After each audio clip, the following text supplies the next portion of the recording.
Welcome to Feminist Question Time, brought to you by Women's Declaration International, the leading global organisation defending women's sex-based rights against the threats of gender posed by gender identity ideology. There's more information on the website, womensdeclaration.com, where you'll find our declaration on women's sex-based rights, which has been signed by 36,111 people from 160 countries and is supported by 507 organisations. We have many volunteer activists, including country contacts. We also have members, and you can join as a member to help the struggle to defend women's sex-based rights by going to our website, womensdeclaration.com. Please do join us. Today, I'm really pleased to say that we have Stefanie Bode and Rona from Germany. They're going to be talking about how Germany is trying to censor a guide for parents who reject gender identity ideology and other news on Germany. Then we're going to have news from around the Twitterverse brought to you by Zan Dalio from the USA, and then a video, Be the Billboard, about people who have signed the Declaration on Women's Sex-Based Rights. And finally, we're going to see a video of a speech done by the country contact for Women's Declaration International, Natalia Álvarez, in Chile, on women's sex-based rights as a public consultation for constitutional reform in Chile. And that's going to be in Spanish. Stefanie is a psychologist. So Stefanie Bode is a psychologist, a psychotherapist, and political scientist.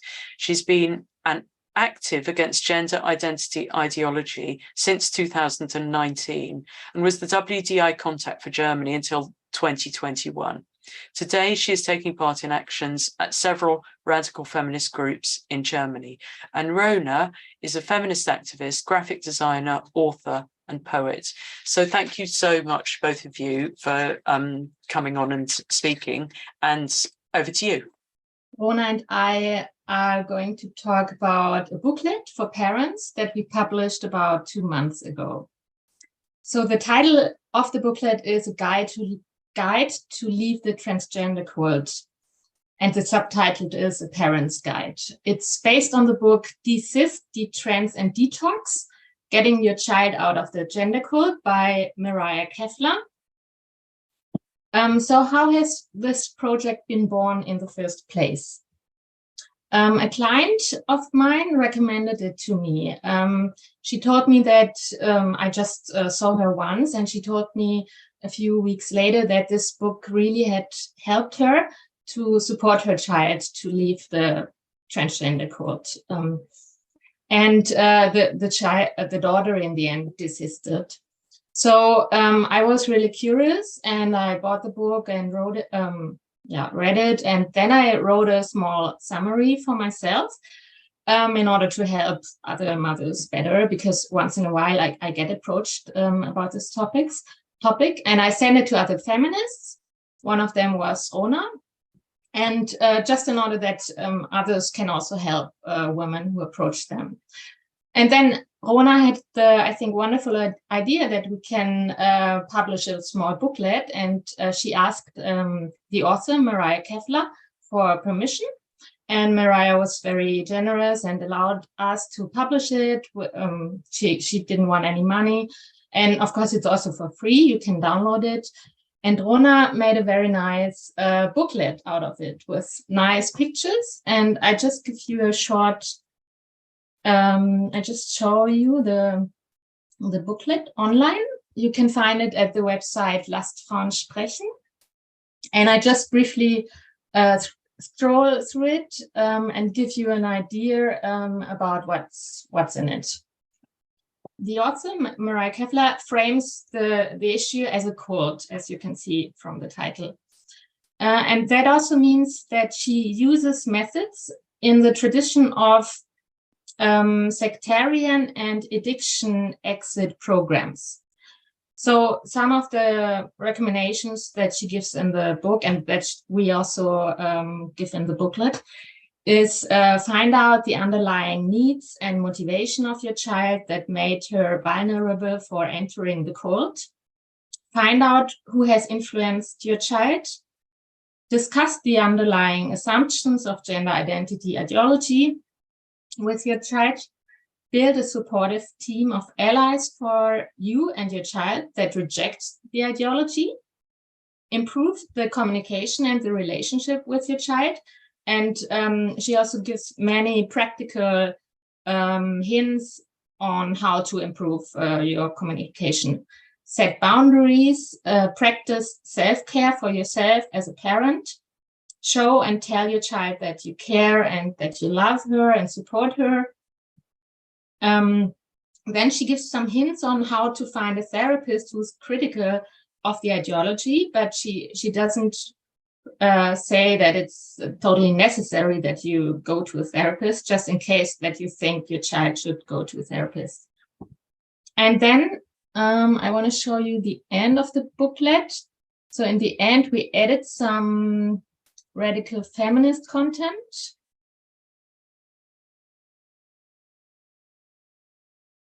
Yeah, so here we added that you should discuss beauty practices, sex roles, transgenderism in general, and pornography. But before we also said, like here we have some recommendations of a mother of our network, and she said you should also discuss patriarchy, women's oppression, and surrogacy with your child. And then we also added some links of radical feminist groups like WDI Germany, and also many links to mostly English-speaking blogs like Positively Lesbians or Transgender Trend, and here even some more. Yeah, so I think it's a concise, clear, practical guide for parents. It doesn't include any trans speak. It's based on educational psychology, and it's in compliance with a radical feminist framework. I saw Stefanie's work, Stefanie's summarization of this book, and I thought, oh, it's very valuable. I often hear about mothers and teachers seeking advice about children or teens having the illusionary wish to change sex. And so I said to Stefanie, why not put this in professional layout and publish it via website of Lasst Frauen sprechen? I didn't really think about the consequences. I just thought about how urgent it is for parents and children to get help and another perspective, because we already have gender identity ideology everywhere in schools and in kids' media in Germany. As our queer commissioner, Sven Lehmann, is going to roll out the action plan Queer Living and has a budget of 70 million euros per year for acceptance of queer lifestyle. And as we have a conversion therapy ban in Germany, including gender identity since 2020, for me, it was a kind of emergency to counter this indoctrination and propaganda. And so we were very happy that Mariah Kevlar supported this, and we just we made it really fast in I think 1 or 2 weeks, and published it at the end of April. And then we had very strong reactions. So I want to also show you some screenshots from tweets. The reactions were very controversial. A lot of people thanked us for publishing the brochure, but nearly immediately came reactions of well-known trans activists accusing us to promote child abuse or even conversion therapy. Some said that the brochure would lead to suicide, as you see here. Children would commit suicide if the parents would follow the instructions in the manual. And they immediately called for help at the address of the Family and Justice Ministry and the Queer Commissioner. They also recommended to report us to police, to state protection, to youth office, and to the Commission for the Protection of Minors in the Media. And they even threatened to report Stefanie to the Chamber of Psychotherapists. So here you see this Mrs. CEDAW. She is a psychotherapist who works with children and adults who think they are trans. She wrote a long thread about the brochure and said that it promotes child abuse. I confronted her publicly on Twitter and wrote that she mustn't be afraid that she loses her job in the next years, as a growing number of minors will be led to gender health care. And trans activists made of my words. I marked her for harassment, and they also publicly doxed her name then. They did this, and afterwards she deleted her Twitter account and made a big theater about the TERFs hunting her out of Twitter. So it was, somehow really strange what they did. We also had feminists criticizing us for publishing material from Mariah Keffler, as she is an Anglican Christian and has, as they said, connections to right-wing organizations. But even Wolf is working with them in the USA and publishes material in cooperation with Keffler. So we had discussions about if we were allowed to publish helpful material of a woman which doesn't share our mindset or political orientation in every aspect. Then there were also feminist pedagogues who criticized the brochure and made long threads about it on Twitter because they stated that it would deliver old school and too strict pedagogic concepts of behavioral therapy. They said that the concepts in the brochure could destroy the relationship between adult and child. They also said that adults shouldn't do therapy with their kids and that they should look for experts. But experts are no longer allowed in Germany to look closer why a child or teen states to be the opposite sex or non-binary, as they say. We have this conversion therapy ban, so parents urgently need help to help themselves and their children, and we are convinced that they are able to do this. We are also convinced that parents are able to decide for themselves if the advice in the brochure fits for them. So we also, you see these very long threads discussing the brochure. We also had female trans activists and corporations of ROCT parents, rapid onset gender dysphoria corporations, criticizing the brochure really harshly. The ROCT corporations complained that we didn't ask them before publishing and didn't work together with them. But we thought about, we wanted to do a RADFEM publication, and we wanted to be fast, so we didn't want to discuss so much. So, and finally, we had our queer commissioner, Mr. Sven Lehmann, who is sitting in the Family and Women's Ministry, publicly stated on Twitter that he welcomes the reporting of our brochure to the Commission for the Protection of Minors in the Media. He also stated that we are no feminists and trans hostile, and that we are promoting conversion therapy. And also we had another psychotherapist who threatened to report Stefanie to the Chamber of Psychotherapists in Baden-Württemberg. So we now have a Streisand effect and a lot of attention for the brochure for already 2 months. They are still discussing it. Side note that we have Sabine Mauer as vice president in the German Chamber of Psychotherapists since May 2023. She supports the transgendering of minors and has been involved in therapy and media appearance for this issue. This Chamber of Psychotherapists also supports self-ID in Germany. So this was the part about Twitter. I returned what happens afterwards. In June, we received a letter from the Federal Agency for the Protection of Children and Young People in the Media. They invited us to a negotiation where a commission will decide whether the brochure will be censored as harmful to minors. This will mean that we can no longer spread the publication online or offline, as it would be too complicated for us and for a brochure free of charge to comply to the regulations. The request comes from the Commission for the Protection of Minors in the Media. It's somehow absurd because this publication is for parents, not for children. In this request of 7 pages, we are accused to spread discrimination and hostility towards people who believe they are trans. They even accuse us to generate insecurity and socio-ethical disorientation in children and teens. They also state that the brochure mediates invasive interventions in the private and intimate sphere of children and adolescents. They also say we show no alternative concept and state that we don't believe in the existence of trans.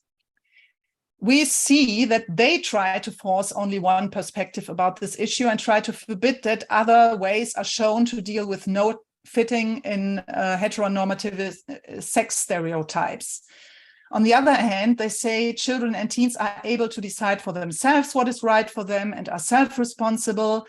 And then they say they have no trust. On the other hand, they have no trust in children and teens to deal with other perspectives than gender identity ideology. So we reached out for a lawyer to support us, and together we wrote a statement. If they decide to censor the brochure, we will repeal this case to administrative court, as we think this can be a legal precedent for freedom of speech and information and for parents and children's rights in Germany. So we will escalate this case if necessary. So just in order to give you a picture or to, evaluate by yourself how dangerous this booklet is, and if we really are doing something against the law here. So in the German law, it says that media are to be included in a list by the Federal Agency for Media Harmful to Young People, following a decision by the review board, if they're likely to endanger the development of children or adolescents or their education to become independent and socially competent. This includes, above all, immoral, brutalizing media, media inciting violence, crime or racial hatred, as well as media in which violent acts are depicted in a self-serving and detailed manner, or vigilant justice is suggested as the only proven means of enforcing supposed justice. And importantly, a medium may not be included in the list if it's solely based because of its political, social, religious, or ideological content. And if it serves the arts or sciences, research or teaching, or if it's in the public interest, unless the manner of presentation is objectionable. As you can see, this booklet clearly isn't one of those things. So our lawyer said that the procedure normally should have been discontinued at the very beginning. But the fact that this governmental agency decided to go ahead with the procedure tells us that they are probably not really on our side or not really neutral. Our lawyer then also recommends, as Rona said, that we go ahead to the court in case they put it on this list. And yeah, it's obvious that it's important that we do this, because here we are talking about censorship, about violations of our rights to freedom of expression and of information. And it's just important to inform parents about this issue in a critical way. And it's not possible that we cannot verbally or in books express our opinions on gender identity ideology. So a few days later, I'm a compulsory member of the Chamber of Psychotherapists, and I, in the end, got this letter by the Chamber, which, I almost expected already. And they wrote that, some people have reported me at the Chamber of Psychotherapists, and they obviously took the claims very serious. So they say they know that we are not the original authors, but because in the preface, we wrote a preface and we say we find it really a good interpretation and we support this view and we think it's really helpful. So they say, it doesn't matter, we are responsible for the content, and that the booklet would support and distribute that it would deny transsexualism, and that it would promote conversion therapy by parents, and thereby puts the children under considerable psychological pressure to suffer. They sum up my different public statements from the past on gender identity ideology or gender identity laws. Also some of them which I wrote for WTI Germany, at which I usually didn't mention my profession. But because I mention it in the description of my Substack blog, they claim that people can realize that I'm a psychotherapist, and that is a problem for them.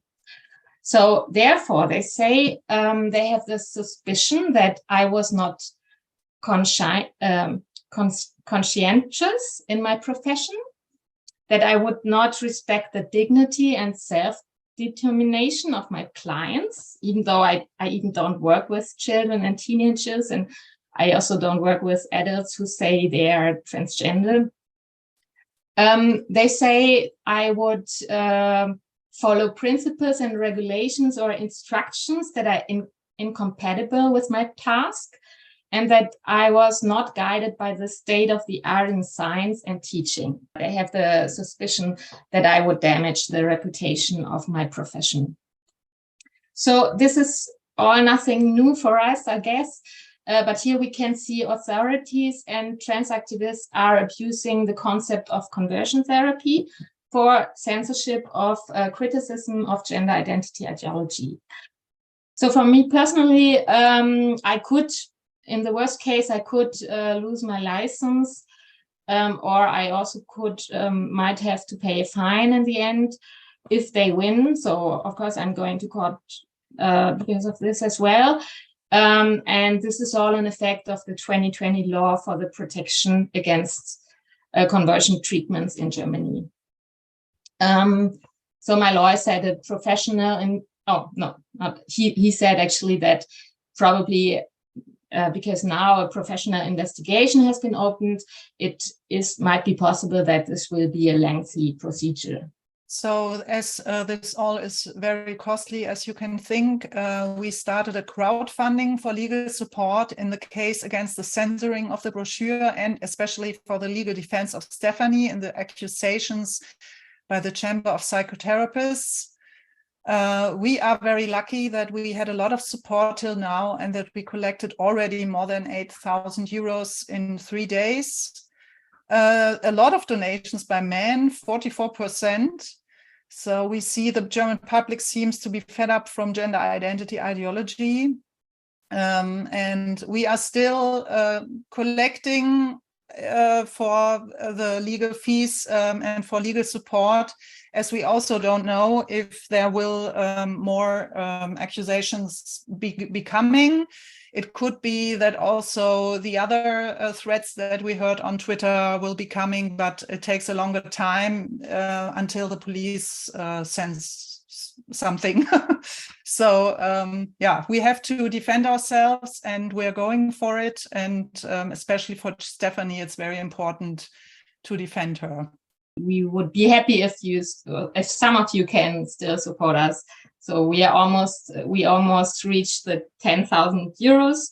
That is our concise calculation right now. We're going to go to Zan Dalio. She's going to give us news from around the Twitterverse. Yeah, so okay. I'm going to show some slides of our Twitter feed. It occurred to me that, I run the WDI Twitter feed, and that there's probably a lot of, or some, I don't know, participants here at FQT that aren't on Twitter. So I thought, well, let me show you what's going on, because there is quite a lot that you may or may not hear of if you're not on Twitter. So first of all, here's our account. If you're not familiar with it, we have been gaining slowly followers. I think we're going to reach 12,000 here very soon. We're at 11,900. Yeah, that's right. So one of the, and these are people accounts that we follow and regroup, and I retweet. One of them is Redux Magazine, and these are tweets that have occurred in the last week or so. a week and a half or so. As you probably guessed, if you're on any social media, things go by, I don't catch everything. We don't catch everything because it goes by so quickly. So a group of 20 lesbians who demonstrated in Berlin last Friday were protested by approximately 2,200 trans activists, some of whom attempted to attack them. Is this sort of the thing we always hear, right? There's 5 of us and 500 of them. The women stated that they oppose sterilization of children and asserted that they reject men as sexual partners. That's actually a video. Many of you may know, because Albano is here, that she created a WDI Afghanistan site. And as the posting of this, she already had 736 followers. So that's their account. Here's one post that she put. I woke up with this heartbreaking news, another shameful restriction on Afghan women, and the whole world is just watching. We are losing all our rights, but who cares? Can you imagine yourself instead of an Afghan woman? And this is a post about the Taliban's new restrictions. So they can't go to beauty parlors, which, sounds extreme. And it is ridiculously extreme. Here's another one. Day 649 of schools, day 189 of universities. One of the most significant forms of gender discrimination is the, I can't see it, is the something of education of girls. This reinforces patriarchal norms and contributes to the establishment of a system founded on gender segregation. Oops. So here was an interesting article. And by the way, Joe is going to putting the articles that we're sharing in the chat. So if you want to actually read the article, here's an article posted by Jen Speck. The first whistleblower speaks out in the US. Basically kind of a Kay Yang thing, which was she was working with them and now she's changed her mind and she's wrote a really nice article about it. So that would be really interesting to check out if you're interested. And by the way, you can always, even if you don't have a Twitter account, I find that you can follow links to Twitter posts and actually see them. You can't do anything, but you can see them and follow, click on videos and video links and things. Karadansky always is posting some great stuff. She did a podcast with Feminist Law, and she broke down the arguments that she put in her abolition of sex book. So the link is there. You can listen to that on Apple or however you listen to podcasts as well.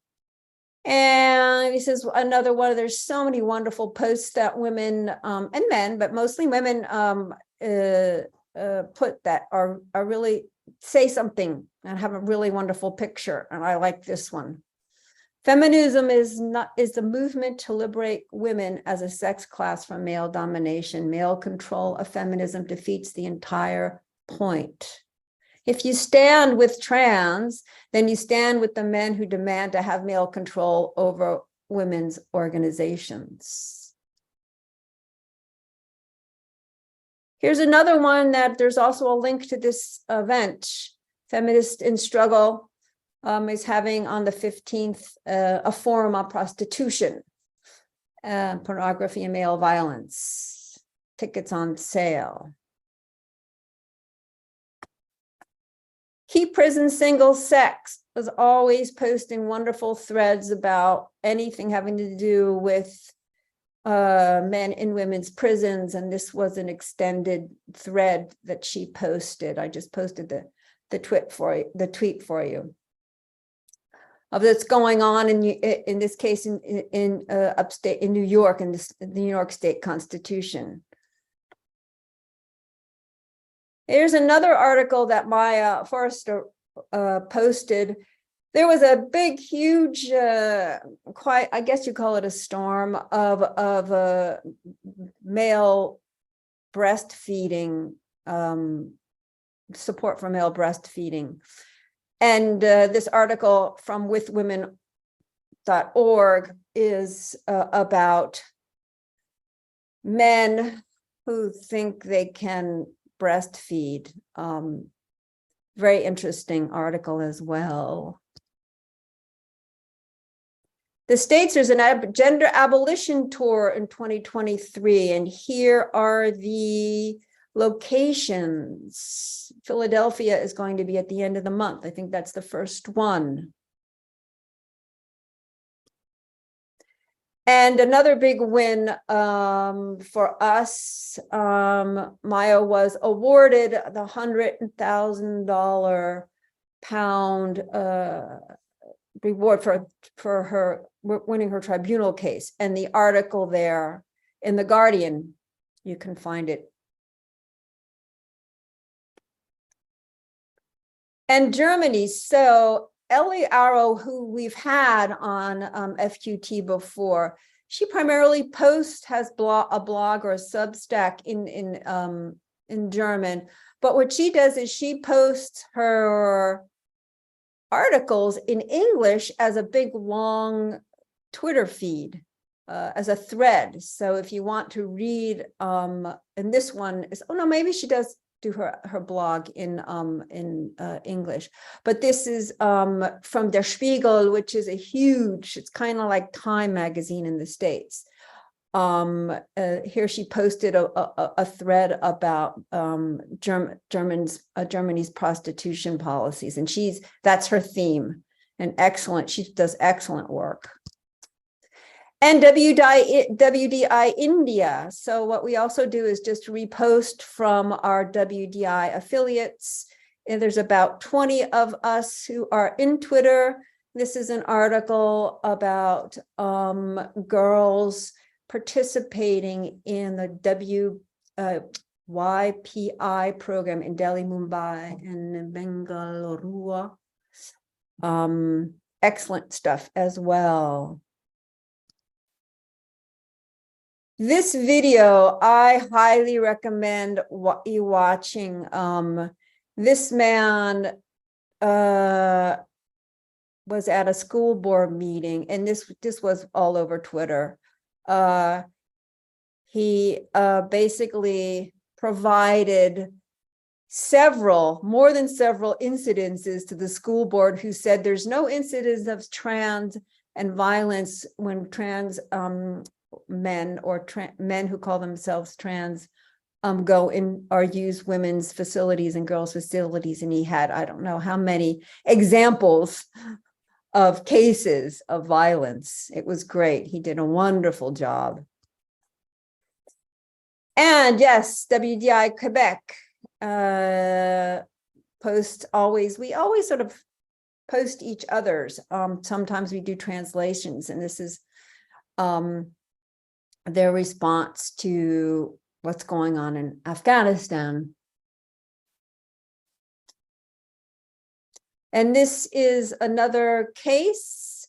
Rachel Mead is a social worker who spent her life working on health and social care in the health and social care sector, and sanctioned by Social Work England for speaking up about women's rights during the Constitution on GRA reform. She's got a crowdfunding. All of these sort of are about freedom of speech and freedom of expression. So yeah, the link is there if you want to support her project. This is from Spain, from Catalan, I think.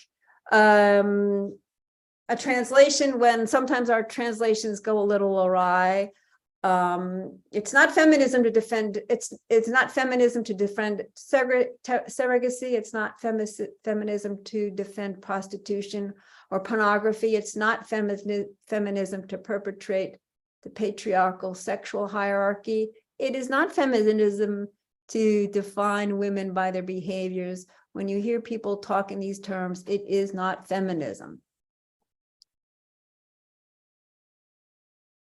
Oops, I can't see. This is WDI Colombia, another translation. Due to the recent events of the proposal of the minister I'm not going to slash, my Spanish is not good.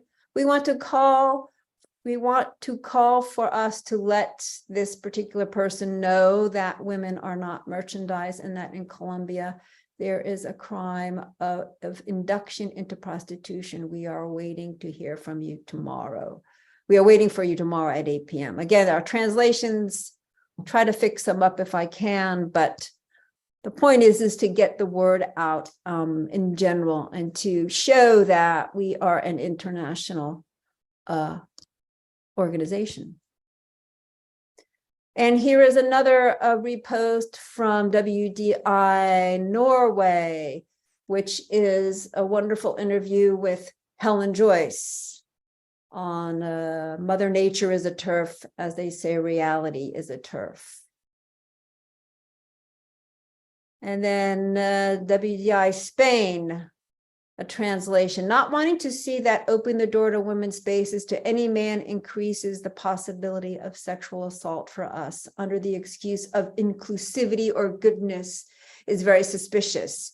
In reality, Ramon defends his brothers. No one is blind to sex. And this is from Radfem Italia, which is our country context run Radfem Italia. This is about Laura Carardi, who's a feminist sociologist who in 2018 wrote about surrogacy in Italy. That article is in Italian, however, there's no. And then WDI Brazil, posting about what's going on in the UK. And WDI Bahamas. Fun fact, our country contact loves watching reality television shows like Survivor, Amazing Grace, The Challenge, and Big Brother. Sign the declaration and follow us on Facebook and Twitter. It seems to me that, it's always seemed to me since we've had the internet, that radical feminists are quite anti-organizing, and they're sort of distrustful of organizations, and maybe because they've been stitched up so many times by things like the socialist feminists or the liberal feminist sort of mainstream organizations. So they don't like organizing, but it seems to be like very natural area for us, because this is bottom up sort of women to women just communicating. And it's really, and there are fewer gatekeepers. There's almost no gatekeepers on social media. So it's just a massive opportunity for us to get the message out. But is it true that there are no gatekeepers, or do you think there are actually gatekeepers within the Twitterverse and that are stopping our message getting out? You know, when Elon Musk took over Twitter, you know, he reinstated some accounts that had been banned. And he supposedly supports free speech. But practically speaking, I don't think there's gatekeeping in the sense that, I'm assuming what you mean is that there's somebody who is filtering, like, for example, on I think Instagram terms of service are more restrictive.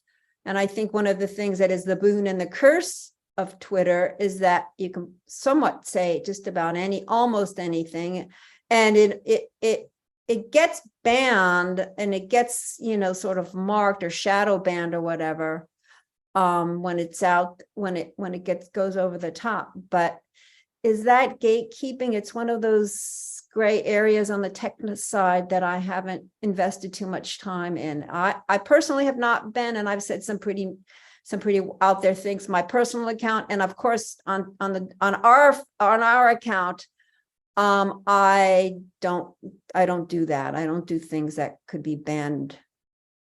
It's really interesting. I've just been watching a thing about the Twitter files with a Spectator video with Winston Marshall and some very famous American journalist who I've forgotten his name. who got into, when Elon Musk took over Twitter and got in and this thing, the Twitter files, they got in and got all the records, or got loads of emails of how people were being kicked off the platform. And these are two, the guy, I've forgotten his name, is quite left-wing, but Winston Marshall is right-wing Spectator, sort of Christian type guy. But they were using quite a lot of examples of radical feminists like Megan Murphy, Kelly J. Keane. So they refer to them as people, and then they refer to a beacon of hope of Kathleen Stock of free speech. So it's sort of interesting that the guys who are into free speech, they don't really want to talk about us, but they know that a lot of the people who were banned were feminists. So, I mean, my reading is it's quite good at the moment that we can actually say things on Twitter, but it's not guaranteed it's going to be there.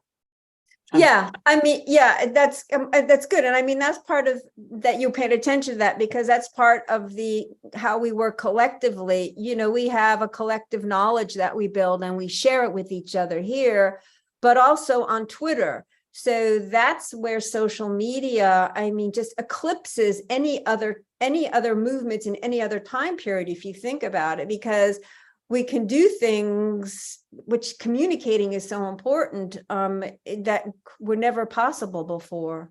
Yeah. And I'm not following, I'm not following the deep stuff with Elon Musk. So I'm glad that you shared that. Another thing I was thinking is that it would be great if you did this every week, and I think you'd become an international superstar, because I just love listening to you talking about all the Twitter thing. I'm not really on Twitter, but I was really enjoying that. And I think I bet you loads of us are not on Twitter and we can't be bothered to find things. I do wonder. But it's fantastic. It's like people opening boxes. There's all these like that mass videos of somebody opening a present, a box of chocolates, and everyone watches it. I would watch you talking about Twitter, definitely. Well, I wonder how many women who come to this, we have 176 today, are on Twitter. Just if you're following and you care to say yes, just put yes or no, and then I'll know. Yeah. There's so many people we follow, and I don't really, to follow 1,000 and something people, I have filters so that I can get to the people, the lists they're called, that I can get to the people. The goal of this was to get what's on Twitter out to the people who aren't on Twitter. But if everybody's on Twitter, then I don't know. But okay, we can do it for you, Joe. Yeah. No, there's loads of other not people. But it's also having that was another point I wanted to make, is that because, for instance, I know Stefanie and have met her in real life, and Rona, and we've had videos, so we know each other, we build up trust, and we know where we stand, and we've all signed the declaration. Then we have trust in listening to the judgments. And I was thinking it's so nice knowing you, and that we're here together, and that we can trust you're a trusted voice telling us what's happening on Twitter, which makes it just much nicer than just going there, because you can get lost in all this just rubbish, as far as I can see. Well, so that's a really good thing we're doing here, getting to know one another. Yes, I agree with that. One of the things, the ugly sides of social media is that it's, everybody and their brother and sister, and you don't really know what their agenda is. And you have to constantly be starting from psychologically from nothing to get to know this person. Fortunately, in Twitter, it's easy to do because you can look at their profile. I won't follow anybody until I look at their profile and look at who's following them. And if there's some trusted people who are following them, then I just go out and click. But this process of constantly curating people and places and things is exhaustive, in exhausting practice. Or exhaustive. It's exhausting and it's exhaustive. Yeah. So sorry. And so one needs to develop some strategies and some tactics to get through it, because, you know, I don't spend hours on Twitter at all. I have a strategy that I do and I get through it really quickly. So yes, the curating is without a doubt a really important part of how we stay connected. And we're all saying, you know, with the people we want to stay connected with, the algorithms basically dictate what you can see. So I have different lists because there's particular people who I want to see. I do not see, we're following 1,700 and some odd people. I don't see the vast majority of them, and I don't want to look at it because a lot of people post things that aren't relevant. I'm trying to use this account, WDI account, really focused on WDI. So I typically repost our affiliates. And then there's some key people in the Twitterverse who are doing key things. Not all, I don't get to all of them, who I think are important to highlight. And then also people who are just posting, you know,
Natalia. She's the country contact for Chile, made this speech about a week ago. Me llamo Natalia Álvarez Amado y mi root es 18-487-711-2. Hola, muy buenas tardes a todos y todas. Quiero agradecer de verdad estos 10 minutos que me han concedido. Me llamo Natalia Álvarez y soy representante del capítulo chileno de la Declaración Internacional de las Mujeres, una organización dedicada a la promoción de los derechos de las mujeres basados en el sexo.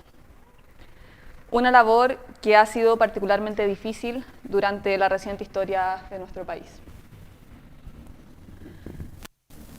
El anterior proceso constituyente nos ha dejado un considerable desgaste, también grandes lecciones, pero sobre todo errores que no nos podemos permitir volver a cometer. Es por esto que tengo el deber de haciendo un aspecto positivo del actual anteproyecto presentado por una experta. Y es el uso de un lenguaje claro que logra describir la realidad en lugar de imponer una agenda ideológica. El anteproyecto nombra a los chilenos como hombres y mujeres, reconociendo así que el sexo es una diferencia constitutiva de los seres humanos, pero no una razón para la discriminación. La presencia de conceptos ambiguos e incluso inhumanos, como el de cuerpos gestantes, personas gestantes, el uso del término género y no sexo para hacer referencia a las mujeres, y la conjunción de nuestros derechos con las exigencias de las minorías sexuales determinaron, sin duda, el fracaso de la Convención Constitucional. Estos conceptos se enmarcan en una corriente que ha monopolizado los espacios académicos y políticos a una velocidad y extensión increíbles. Me refiero a las llamadas políticas de identidad, que me imagino todos hemos escuchado alguna vez. ¿Pero qué significan estas políticas de identidad? Las políticas de identidad actúan transformando las creencias individuales en derechos absolutos, en derechos indiscutibles e impositivos, anulando cualquier tipo de debate y provocando en múltiples ocasiones la censura y represalias a sus críticos. Voy a ser enfática. Los derechos de las mujeres son completamente incompatibles con estas políticas. Hombres y mujeres somos una realidad y es en base a esta realidad que se deben enfocar los esfuerzos de protección del Estado. Por esto es tan importante que el actual anteproyecto hable de hombres y mujeres y utilice la categoría de sexo, ya que es esta la que describe en términos universales lo que la inmensa mayoría de los chilenos puede ver con sus propios ojos. La futura constitución de nuestro país debe responder a las necesidades reales de la población. Y una de estas necesidades es la amplia demanda por una vida libre de violencia. En este contexto es importante reconocer que algunas de estas violencias solo las experimentamos las mujeres. El sexo no es un dato irrelevante.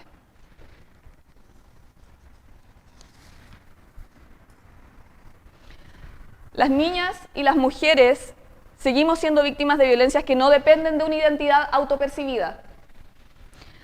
Nuestras necesidades provienen de una realidad innegable.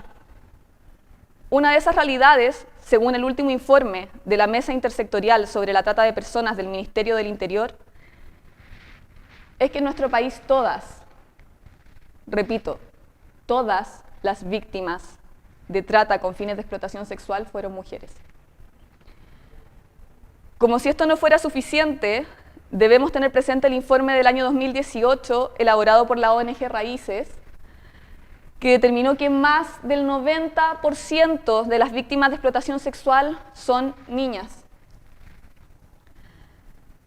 Niñas que, como denunció un reportaje periodístico de principios de este año, elaborado por CIPER Chile, son utilizadas para extorsionar a sus madres y así obligarlas a prostituirse. Por estas graves razones es fundamental que la Constitución prohíba toda forma de comercio sexual. Quienes ejercen la explotación sexual deben ser castigados y las víctimas de prostitución necesitan que sus derechos sean restituidos.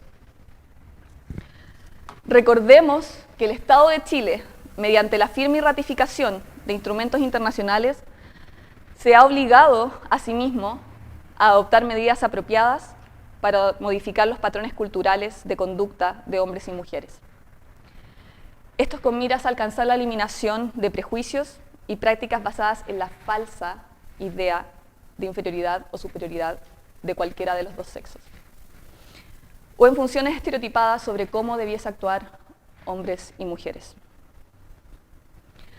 Esto lo señala el artículo número 5 sobre la Convención sobre la eliminación de todas las formas de discriminación contra la mujer, que es el tratado internacional más importante en esta materia.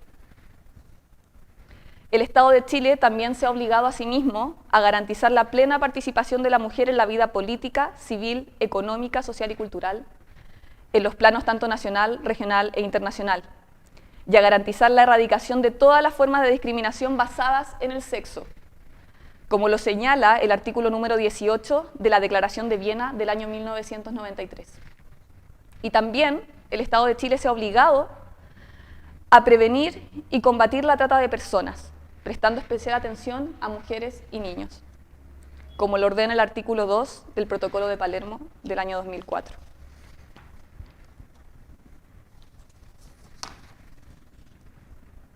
Les pregunto a los presentes, a los miembros del Consejo Constitucional y a toda persona que alguna vez llegue a escuchar esto: ¿qué vamos a hacer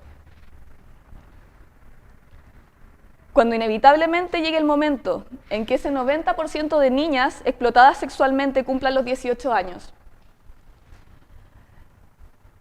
¿Les vamos a decir que su dolorosa, su tortuosa experiencia es una forma de ganarse la vida? ¿O les diremos que tienen derecho a una vida y trabajo dignos? ¿Qué vamos a hacer?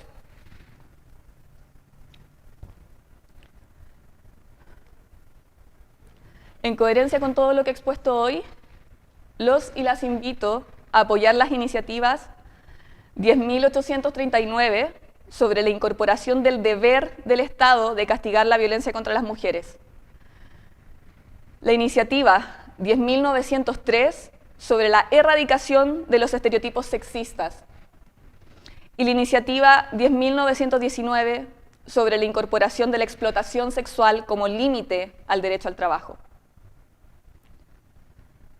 Todas estas causas son transversales y se sobreponen a la creciente polarización a la que hoy nos enfrentamos como país y de la que todos hemos sido testigos. Abandonemos entonces los caprichos y de una vez por todas trabajemos sobre los hechos y sobre la evidencia, para así superar nuestras diferencias políticas y construir al fin un pacto social donde la igualdad sustantiva entre hombres y mujeres sea una realidad. Muchas gracias.